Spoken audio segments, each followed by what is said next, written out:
Python expert कैसे बने, इस वीडियो में हम सब कुछ जानने वाले हैं। पाइथन एक्सपर्ट की डेफिनेशन ये है कि उसको सब कुछ आना चाहिए, जैसे कि उसे वेबसाइट भी बनानी आनी चाहिए, ऐप भी बनाना आना चाहिए, हैकिंग भी कर सके, स्क्रैपिंग भी कर सके और मशीन लर्निंग के मॉडल भी बना सके।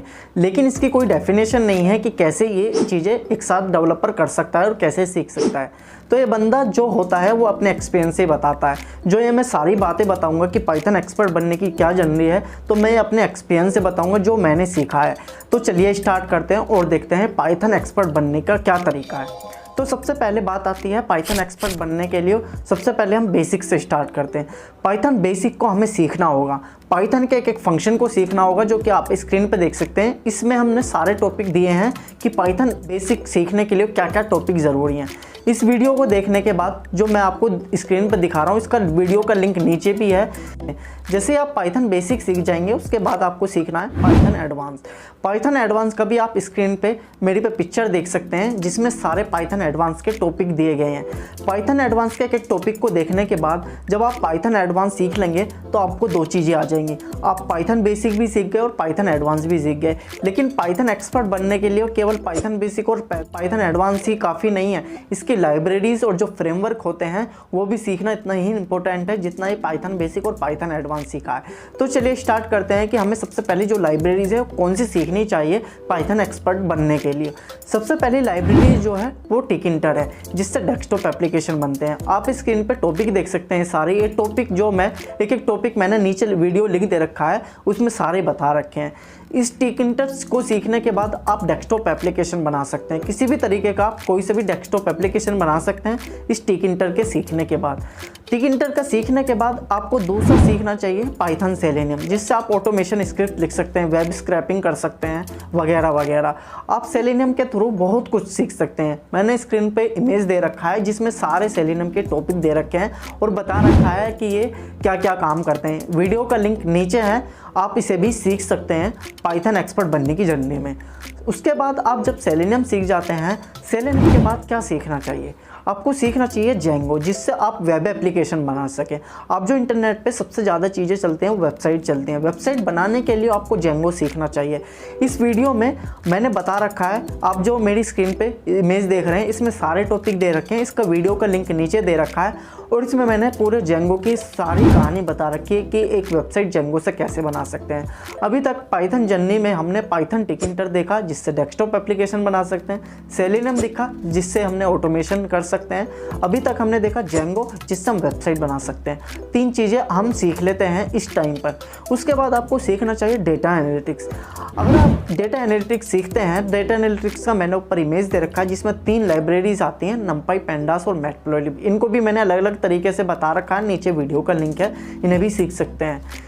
डेटा एनालिटिक्स सीखने के बाद आप जो डेटा होता है मार्केट में, डेटा से आप एनालाइज कर सकते हैं कि मतलब जो भी आप चाहते हैं उस डेटा को उस हिसाब से एनालाइज कर सकते हैं। फॉर एग्जांपल इसका मैं सही एग्जांपल बताऊं तो आप वेदर देखते हैं कि कल बारिश होगी या नहीं होगी, तो वो एक डेटा ही है। डेटा को अच्छी तरीके से जो एनालाइज किया गया होगा उसी हिसाब से वो प्रेडिक्ट कर पाती है कि वो कल बारिश होगी या नहीं होगी या मौसम कैसा होगा। तो आप डेटा एनालिटिक्स सीख के आप डेटा के साथ खेल सकते हैं। उसके बाद आप मशीन लर्निंग सीख सकते हैं। अब जो हमने बोला कि जो डेटा एनालिटिक्स है इसमें 3 लाइब्रेरी हैं, नंपाई, पेंडास और मैटप्लोलिब। इसमें हम डेटा एनालाइज करते हैं। डेटा एनालाइज करके हम डेटा तैयार करते हैं। लेकिन मशीन लर्निंग में क्या होता है, जो आप ये डेटा तैयार करते हैं इस डेटा को मशीन में फीड करते हैं और वो बता पाती है कल बारिश होगी या नहीं। डेटा एनालिटिक्स में हम नहीं बता पाते हैं, हम केवल एनालाइज कर पाते हैं। लेकिन जब हम प्रेडिक्शन की बात करते हैं तो हम मशीन लर्निंग में इस डेटा को फीड करते हैं, मशीन को सिखाते हैं और वहाँ पर हम सब कुछ सीखते हैं। और मशीन लर्निंग सीखने के लिए ऊपर इमेज है, इसमें सारे टॉपिक बताए गए हैं कि मशीन लर्निंग को कैसे सीख सकते हैं। नीचे वीडियो का लिंक है, आप मशीन लर्निंग भी सीख सकते हैं। उसके अलावा अगर मैं बात करूं, जब आप मशीन लर्निंग सीख जाते हैं तो आपको उसके बाद NLP सीखना चाहिए, नेचुरल लैंग्वेज प्रोसेसिंग, जिससे आप चैट एप्लीकेशन बना सकते हैं AI की। आपने देखा होगा चैट GPT जो बहुत ज़्यादा पॉपुलर हो रहा है बिकॉज ऑफ इसमें NLP और बहुत सारी अदर लाइब्रेरीज़ का यूज़ हो रहा है।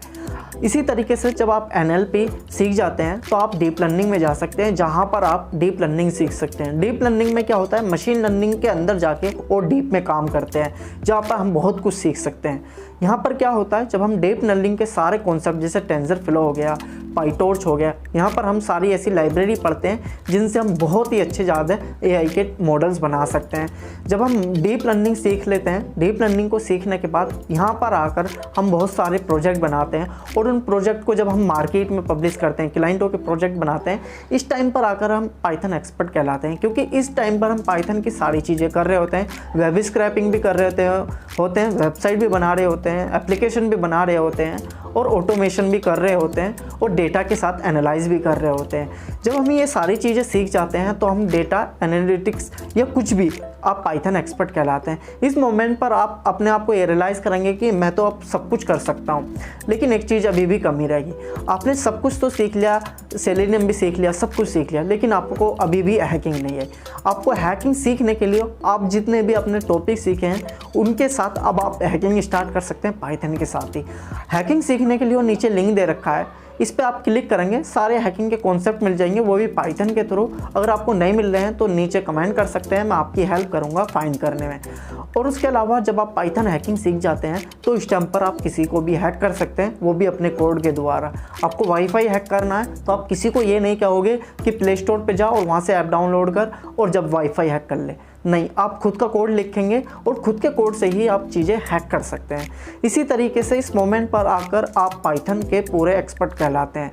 तो अगर आपको ये वीडियो अच्छी लगी है या आपका कुछ डाउट है तो कमेंट कर सकते हैं। अगर आपको वीडियो अच्छी लगी है तो मेरे चैनल को ज़रूर सब्सक्राइब करें।